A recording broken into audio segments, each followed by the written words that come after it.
From the Weather NorCal Command Center, this is your morning update.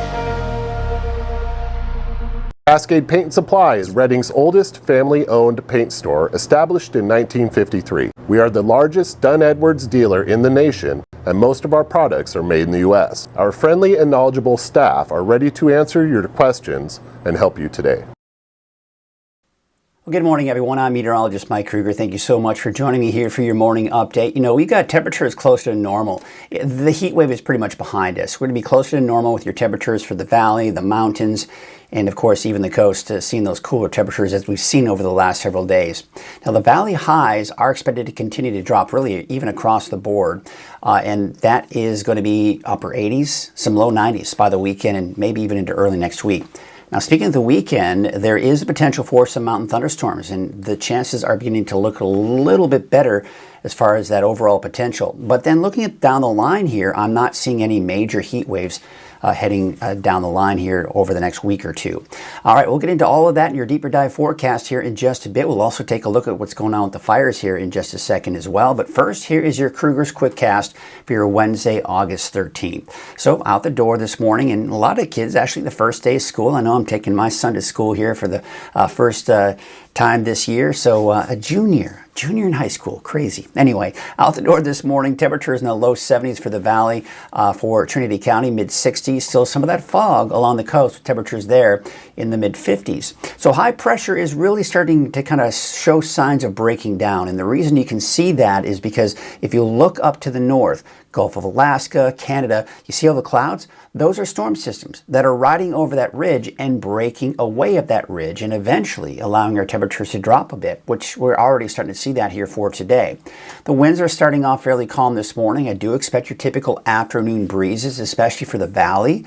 The valley, or central Siskiyou County that is, and the eastern mountains, including Modoc County. Now as we go into tomorrow morning, the winds die down again, and we'll probably see them pick back up again for Thursday afternoon.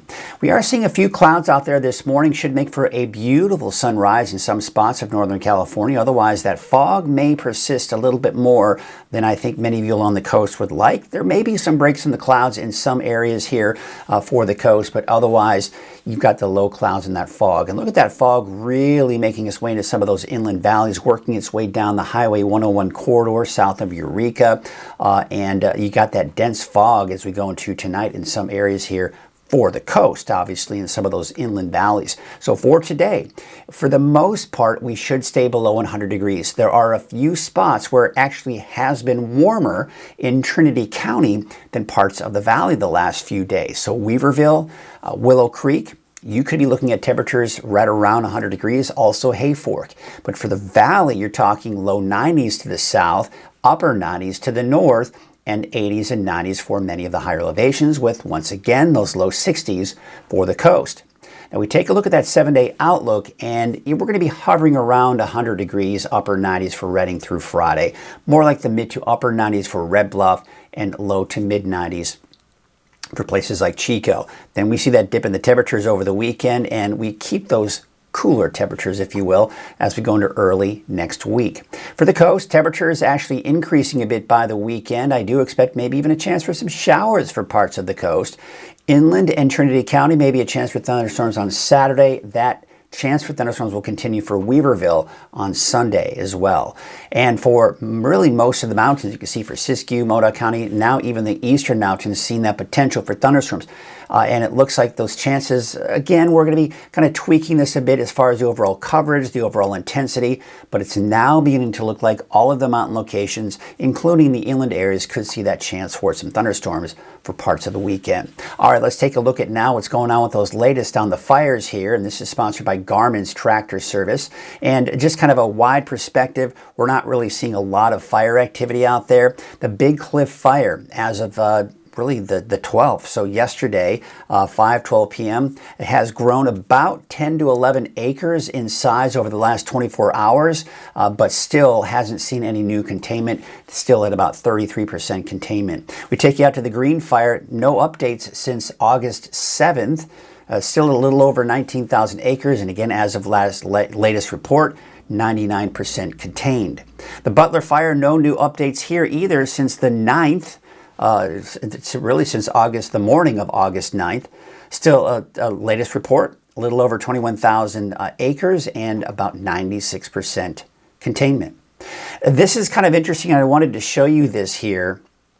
This is a new category that we haven't really seen here really for as long as I've been forecasting here in Northern California. Maybe it's just something I've missed, but you see the B in there, that means burn environment. What that essentially means is for today, we've got kind of the prime conditions for fires to burn, unfortunately, which would mean the hot conditions, a little breezy out there, plenty of dry fuels as well. So that's essentially what's going on with that area of orange, just indicating that we really do have some of those prime conditions for these fires to burn in should new ones start. And of course, the current fires too have prime conditions to burn in as well.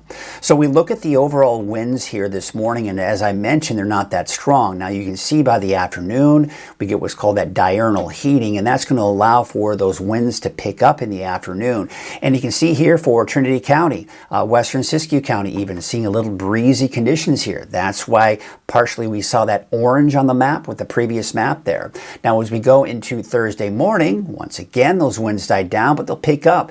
A little bit of an issue here. We could be looking at those winds picking up a little bit stronger as we do go into Thursday afternoon. And then you can see as we go into Friday morning, still a little breezy with a bit of a north wind going even in midday, 15 to even over 20 miles per hour. So this is going to elevate that fire weather risk, unfortunately.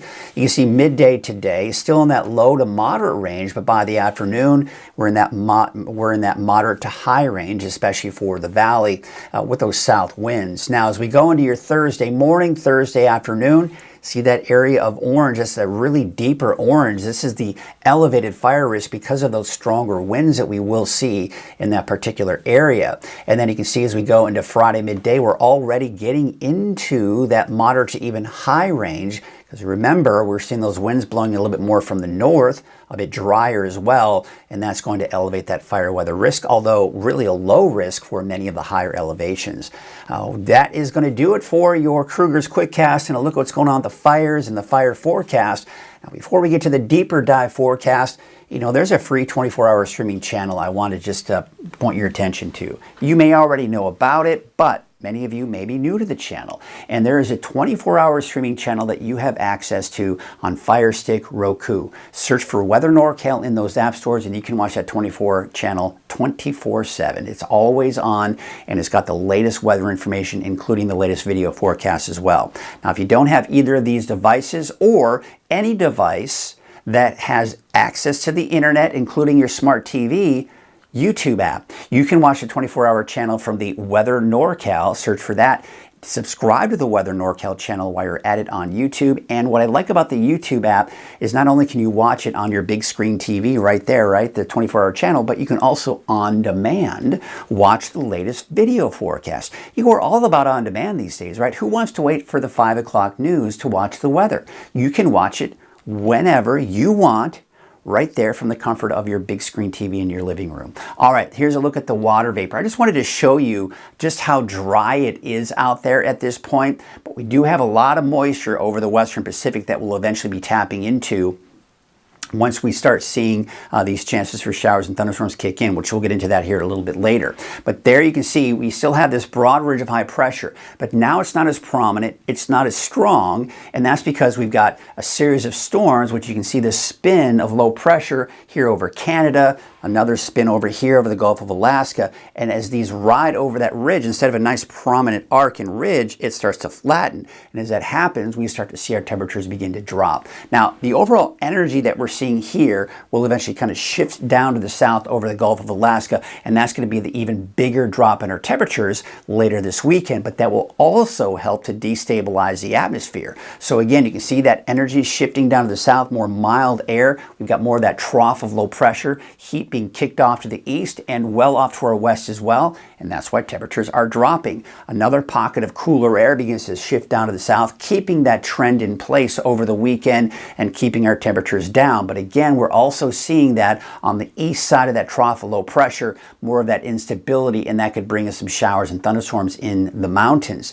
Of course, we start to see that kind of break apart a little bit here, but keeping our temperatures most likely below normal or right around normal as we go into early next next week, as you can clearly see that right here. Much lower temperatures by the time we get into the weekend early next week, but then closer to normal and maybe even a little bit above normal by the time we go into the middle and latter part of next week. All right, let's take a look at Futurecast, and you can see the cloud cover that we're going to see here. Now this morning we may see some clouds even for parts of the valley here, making for a beautiful sunrise, but a lot of that should clear out here by the afternoon.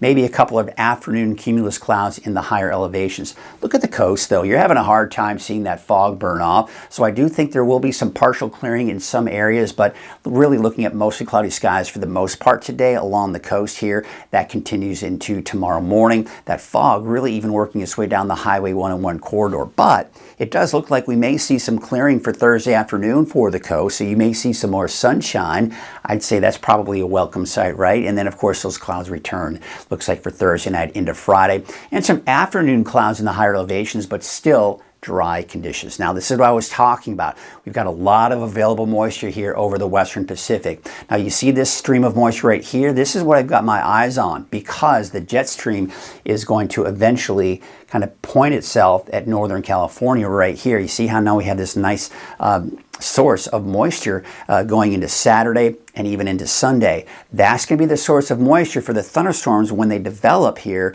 for Saturday and Sunday as well. But then you can kind of see that kind of kicks down to the south, and by early next week we start to see those drier conditions making their way back into the forecast. So let's kind of really show you what that means as far as rain is concerned and where we expect most of that activity to be. So as mentioned, it's going to be dry on Friday, but by Saturday, there it is. And I think all of the mountains, it's really mainly including the north and west side, west of the valley here, but I do think even Modoc County, Lassen County could see some thunderstorms on Saturday.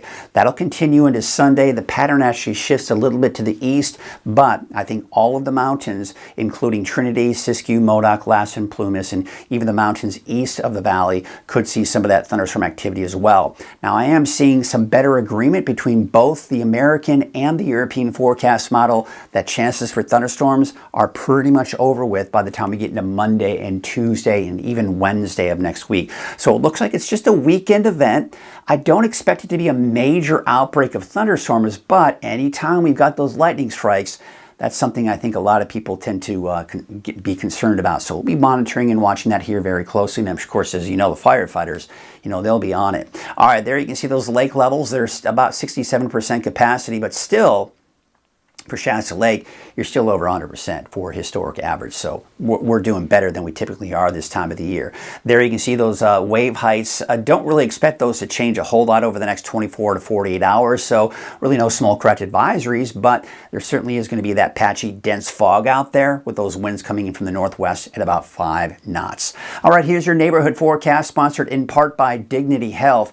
We've got your Trinity County neighborhood forecast. Now, some of us in Trinity County, yes, I know it's crazy to say and think, but it's going to be actually cooler in the valley than it will be in parts of Trinity County. But we've actually seen that over the last few days where it's been a little bit warmer for places like Weaverville, Douglas City, and Hayfork than parts of the valley. And that'll be the case again here for today with that chance for thunderstorms over the weekend, as I was mentioning. Now for the coast, I've actually included a chance for showers on Saturday, but not necessarily thunderstorms. Temperatures there in the mid to upper 60s for the coast over the next 7 days. Inland, you're seeing temperatures dropping. I'd say your best chance for thunderstorms over the weekend will be on Saturday, with slimmer chances by Sunday. For your Siskiyou County neighborhood forecast, brought to you by Dignity Health, temperatures here, again, some spots in western Siskiyou County may be a little bit warmer than parts of the valley, but overall, as you can see here, for the I-5 corridor, anywhere in the low to mid 90s. Chance for thunderstorms over the weekend for Siskiyou County. For Modoc County, also that chance for thunderstorms over the weekend. It's getting cooler. Temperatures mainly in the upper 80s to low 90s for today. And in the eastern mountains, you're talking 89 degrees for Fall River Mills, 82 for Viola, 96 in Greenville. I've got that chance for thunderstorms. Again, don't look at this and get terribly concerned and go, my goodness, it's going to be thunderstorming all weekend long. No. And I know thunderstorming isn't a word, but sometimes it's fun to say words that don't exist. There you can see temperatures in the upper 80s for your Monday and Tuesday. Your Dignity Health Valley neighborhood forecast to the south, temperatures in the low 90s, 92 degrees for Corning, 90 in Hamilton City, 91 for Gridley. I'd say it's going to be dry for the valley here, but it's going to be cooling off. Look at that 7-day forecast for Chico. I mean, yeah, a little bit warmer. Actually, we're cooling things down a bit here today, but then we see another little spike as we get toward the end of the week before we see another dip in our temperatures for the weekend and early next week. Up to the north, about 98 for Redding. Some of us may quite possibly touch 100 degrees, but I think for the most part, we will be in the upper 90s for your daytime highs today. Up to the north, but places like Red Bluff, about 95. And looking at your 7-day forecast for Redding, temperatures are going to be, again, a little bit of a spike, upper 90s to about 100 degrees here by Friday. And then you can see through the weekend, temperatures low 90s by Sunday, Monday, back to about 94 by Tuesday. All right, that's your morning update. I'll be back again at noon for your latest forecast. Have a great morning. At Wind River Resort and Casino, we like to celebrate life's little moments. Oh, and the big ones too. Because around here, when you're completely in the moment, that's when the magic happens. Come in and find your moment at Wind River Resort and Casino.